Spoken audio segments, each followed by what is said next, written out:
All right, what's going on, everybody? This is John Henry. Welcome to another installment of a valued conversation, also known as Generation X Spoken Word. So today I was a part of another conversation where you had a lot of Trump supporters who are ready to disavow anything stated that goes against the culture of Donald Trump. When I say goes against the culture, I'm strictly talking about anything that is factual that can be proven that disavows any and every belief that they have. All right, this is old hat. There's no need for me to really go into this because it's the same thing. You tell them that there's something that goes against what they believe. The comment is, well, prove it to me. Show me. But if you provide that, well, I don't believe it. It's a lie. It's liberal trash. So what's the point of trying to show you something if you're going to ask and be disingenuous about it once the information is shared? Some things you just have to let it go, folks. We are not going to be able to get through here. So as the title of the show here states, disinformation has taken hold. And that's pretty much it. It's there, it's live, and we've pretty much given the keys to the extremists. Now, I just want to put out here, this is not what I wanted to center this show around, which is primarily looking at relationship building and looking at the factors where we as men and women make our mistakes and having the accountable conversation. That is what I had originally planned. But I'm not one to sit back and watch, let's just say the proliferation, of false information. I'm not one to sit around and watch that take place. And I'm hoping anyone who happens to catch this either live or on replay thinks the same thing as well. Bad things happen when good people do nothing. And that's something that we need to get back into understanding here. We shouldn't be worried about how someone's going to take us if they don't like the information we have. Now, granted, you have to be careful of who you speak with nowadays, because there are those folks who just have no chill. That's the best way that I can say this. They will fight you tooth and nail from the very beginning against what is spoken, especially if they feel it transgresses against the point of view that they maintain. All right, so I want you to keep that in mind here. But once more, bad things happen when good people do nothing. So therefore, if we see something that is wrong based upon observable reality, not to mention even by definition, gauge who you're dealing with, who you're speaking with, who you're around, and go from there. It's the best thing I can say for right now. All right, so getting into what I'm doing this quick pop-up stream about. Again, I went to a forum. It was stated that Donald Trump is the best thing that America has seen. He's going to do something about the borders. He's going to handle Putin because Putin is scared to death of him. The whole line again. You get back into this conversation of Putin didn't attack when Donald Trump was president because he was afraid of Donald Trump. No. Putin didn't attack because he had nothing to worry about from Donald Trump. He already had seen, based upon Trump denying intelligence from his own agencies, that Trump would take his word over, again, the FBI, CIA, and NSA. There was nothing that Putin really had to worry about. He knew that Donald had his back, so to speak. Or, let me put it this way, Donald would not provide pushback if push came to shove. The only reason that he ended up invading is because when Biden and Harris came to power, he knew there would be resistance and people would not just easily roll over. So as opposed to just waiting and losing an opportunity before Biden and Harris got cemented, he went ahead and pushed his operations, and that's where we are. So I really dislike when I hear people talk about, Trump had Putin locked up. Putin was not going to do anything. Trump had him scared. Never was the case. Never will be the case. All right, excuse me for a second, folks. I'm just trying to get a few more things up here that I did not put in place.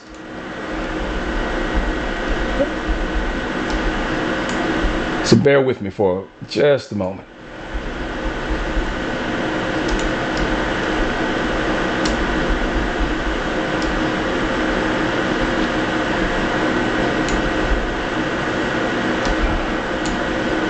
So I'm using OBS Studio. So I just thought I'd try this out before I paid any money for anything else.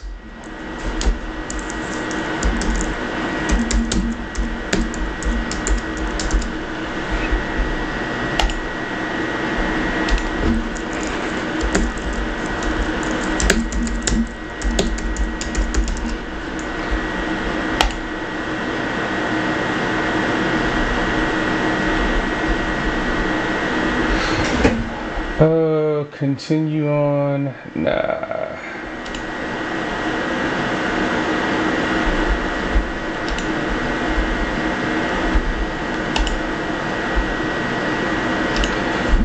So this password is giving me hell right about now.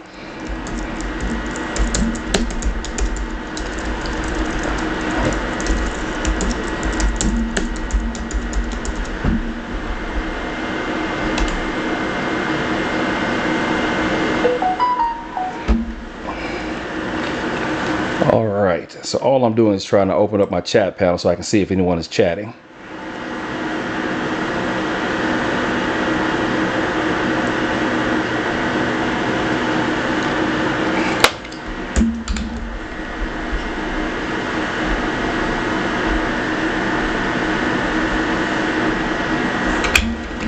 Oh, I guess that wasn't the right one.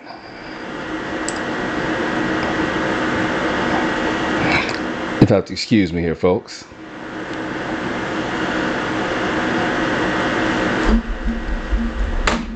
All right, so let me go ahead and bring up the first item of interest.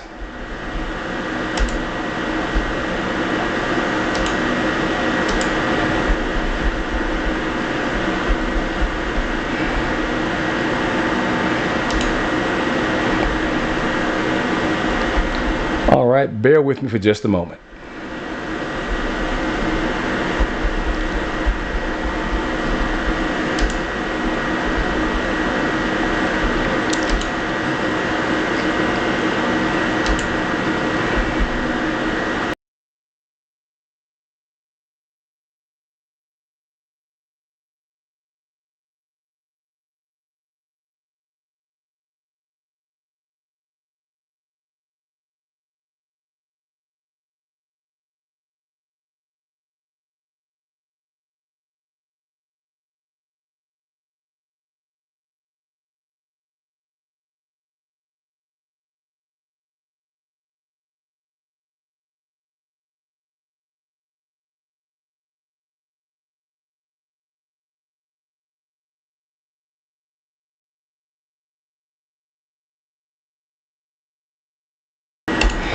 All right, nothing like technical difficulty right when you kick it off, right? So as I was saying before, the information that I shared with these guys is that Donald Trump had been found to have committed insurrection. The thing here is that because of the fact that it was in Colorado, no one inside of MAGA takes it serious. Now, why is that? It's because of the fact that, again, Donald Trump was found of a crime that no one wanted to admit to. Now, the reason why it took place in Colorado, because Colorado is one of the first places to make the statement that Trump had committed insurrection. Therefore, they were looking at taking him off the ballot. So that was the primary issue that was going on at the moment. Trump was going to be taken off the ballot in Colorado, and a judge intervened, and her final ruling was yes, Donald Trump did commit insurrection. However, because of the fact the information was not clear on who qualified as being an officer of the United States, she said that he was allowed to stay on the ballot. Now, I've already done a stream about this, but I'm just going to go over this real briefly here. So this is how you can find information on that. All you need to do is just type into your browser of choice what you see on your screen. So I just typed in Colorado judge finds Trump committed insurrection. Now, upon doing so, This is all the information that was returned. This is all that came back from various news sources. I had someone come up and say, oh, just because you get news from your preferred source doesn't mean that it's true.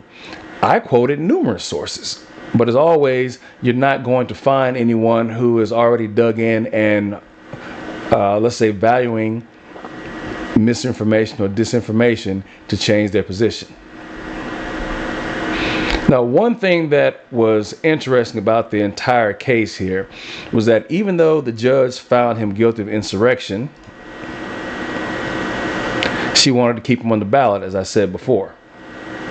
Now, keeping him on the ballot was another court case in itself.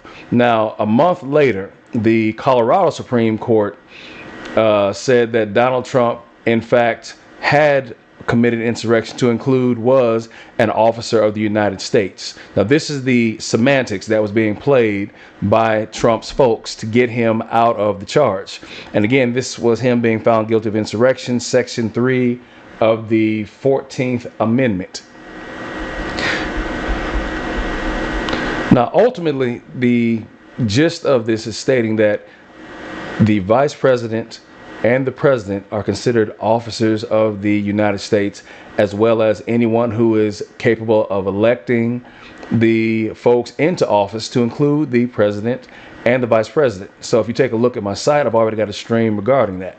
Now, going through this, I think I also mentioned that Donald Trump had took it upon himself a year prior to the insurrection to use a clause or a statute to get himself out of a lawsuit by stating that he was an officer of the United States. And by using this lawsuit, he was able to have something dismissed against a small business that was pretty much taking him to court for unfair business practices. Pretty much his hotel was taking away all the business from his little small bar.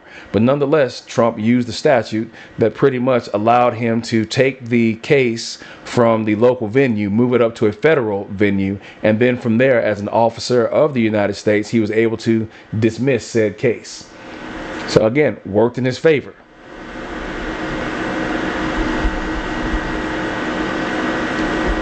And by the way, Messica, if you're on the stream and checking it out right now, I've got an issue over here with my control panel. So for whatever reason, I am unable to get my chat to come up. So if you are speaking and I'm not replying, nothing personal.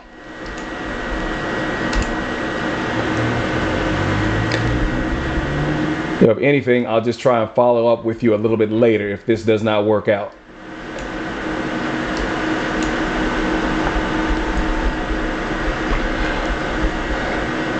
So going forward, one of the other arguments that Trump brought forth after this particular ruling was him trying to say that he never swore an oath to support the Constitution. So things just kept going from bad to worse to ridiculous. I mean, honestly, the gall to sit here and say that he never took an oath to support the Constitution.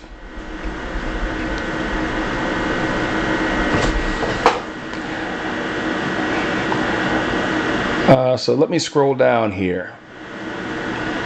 Here we go. In their appeal against the Colorado lawsuit, Trump's lawyers reiterated that the wording of Section 3 does not apply to people running for president, and that Trump technically did not swear an oath to support the Constitution. Instead, during his January 2017 inauguration, Trump swore to preserve, protect, and defend the Constitution during his role as president.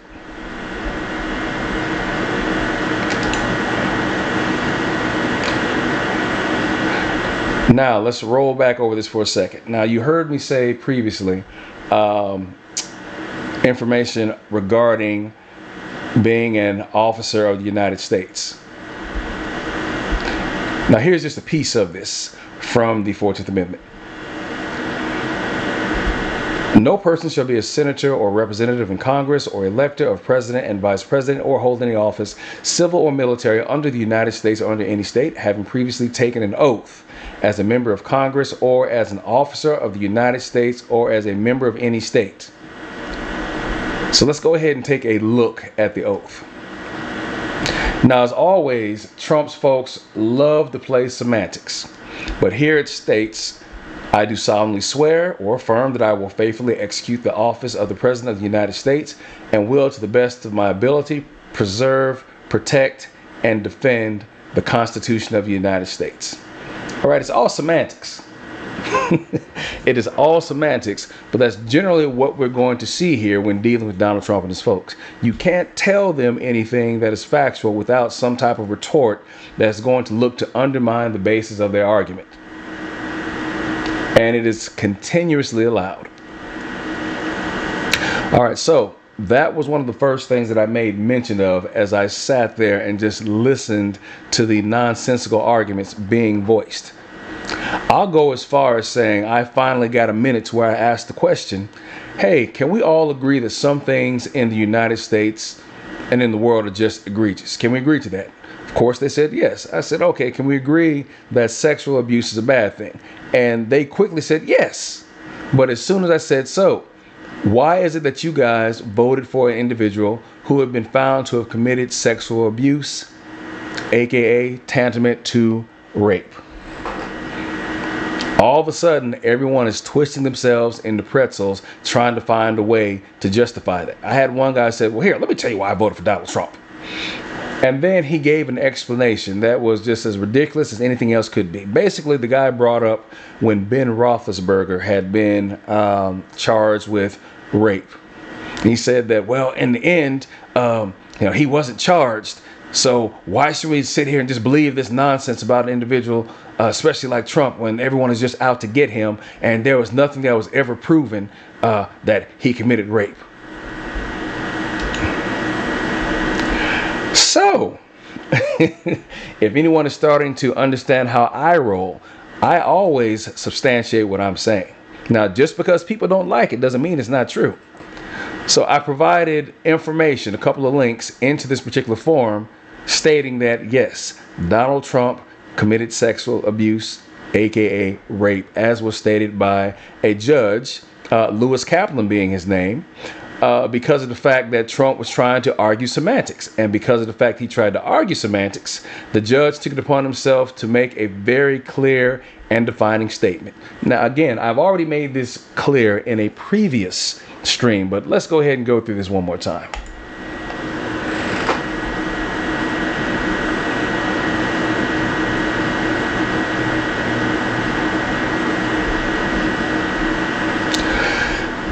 All right. District Judge Lewis Kaplan has said it multiple times. Donald Trump raped E. Jean Carroll in 1996.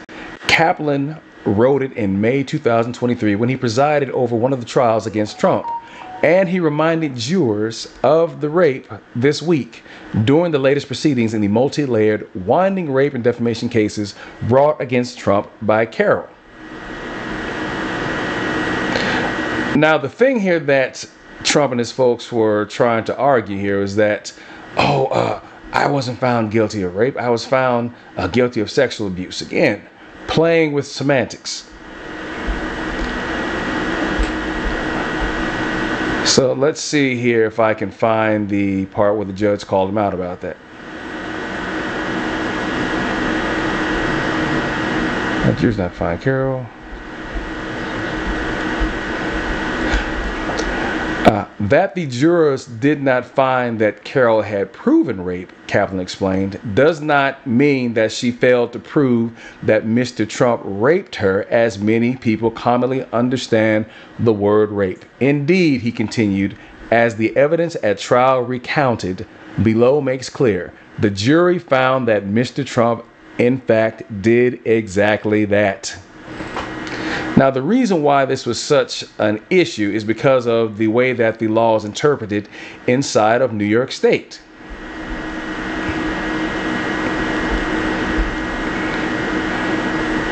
And this has something to do with the New York Penal Code. So the New York Penal Code was is real narrow in its description. So because of that, that was the basis that the Trump attorneys were arguing that Trump couldn't have possibly committed rape. Now, to combat this, I believe there's a new law that was passed by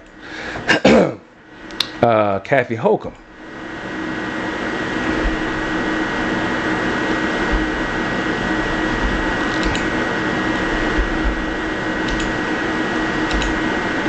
Here we go.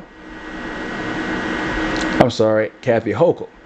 Now, as a result of the trial going through and it being difficult, or it was almost construed to be difficult to prove that, a law was passed by the governor. And the bill was known as Rape is Rape. So in writing here, it says legislation broadening let me start from the top. On Tuesday, New York Governor Kathy Hochul signed legislation broadening the state's definition of rape, eliminating the penile penetration requirement. The bill, Rape is Rape, expands the law to include non-consensual anal, oral, and vaginal sexual contact. Starting in September, New York will be like many other states. The penal code will not limit rape to only forced vaginal penetration by a penis. Now, this goes into what I was just explaining better, but it's always good to have it put in words. That narrow definition of rape has been key in the legal battle between E. Jean Carroll and former President Donald Trump. Last year, Carroll sued Trump, saying that he had raped her in 1996 and then defamed her by denying the accusations. She was able to do so because of another bill that Governor Hochul signed into law, the Adult Survivors Act, which granted victims a one-time window in New York to file a civil case against an abuser or an institution that protected the abuser, regardless of when the assault took place. So in the future, you will not have to have these conversations where lawyers will argue semantics on whether or not their client is guilty based upon how it's interpreted. So that's pretty much been moved out of the way. So I just wanted to add that quick bit in here, being that, again, that was something else that I'd made mention in my quick drop off in this forum. Now, going back to what I was speaking of regarding insurrection, the last thing I want to bring up here is people who actually went to jail for the insurrection. Now, you have one of the leaders of the Proud Boys who is doing 18 years as a result. Now, if you recall, the leader of the Oath Keepers, I believe his name is Stuart Rhodes, he and 3 others, I believe, were convicted of seditious conspiracy. Now, whether people want to admit it or not, this did take place. There was an insurrection. And if you recall, insurrection is a violent uprising. And that's exactly what it was. But when people argue semantics, it's hard to get it to stick. Or should I say, it's hard for them to get it to stick. But the problem is that based upon the outcome of this last election, it seems like there's more of them who believe in misinformation than those of us who do not. So what are we looking at here, folks, for the most part here? We're looking at the next 4 years, if nothing is done between now and 20 January 2025, of an undermined, or we'll say kneecapped democracy. I'm not going to get into any fear mongering or anything along those lines, but let's just understand that the way that we understand how things operate today may be very different in the next year or two. And within 4, if there is any way to combat this, hopefully there will be someone and a group of other folks out here doing what they can within the legal system to combat this. Folks, it's time to pay attention to what's going on around you, all right? Well, as I said before, I wasn't looking at being up here all day with this. I just wanted to take the time to make folks aware of that we have got disinformation swirling. It is here, and believe it or not, folks, there's going to be an issue of combating it if we don't do anything, all right? We've got to do something and make ourselves known for those of us who understand that democracy is something that we all have a part to play in, all right? So before I get out of here, I just want to say, find somebody who knows somebody to tell somebody about what I've got going on over here. If you like it, let me know. Share it if you do. And subscribe if this is what you're looking for. Again, I'm John Henry. This is A Valued Conversation, Gen X Spoken Word. Thanks for tuning in for this quick shot, and I will see you in the next meeting. Thanks for coming in, folks. Catch you later.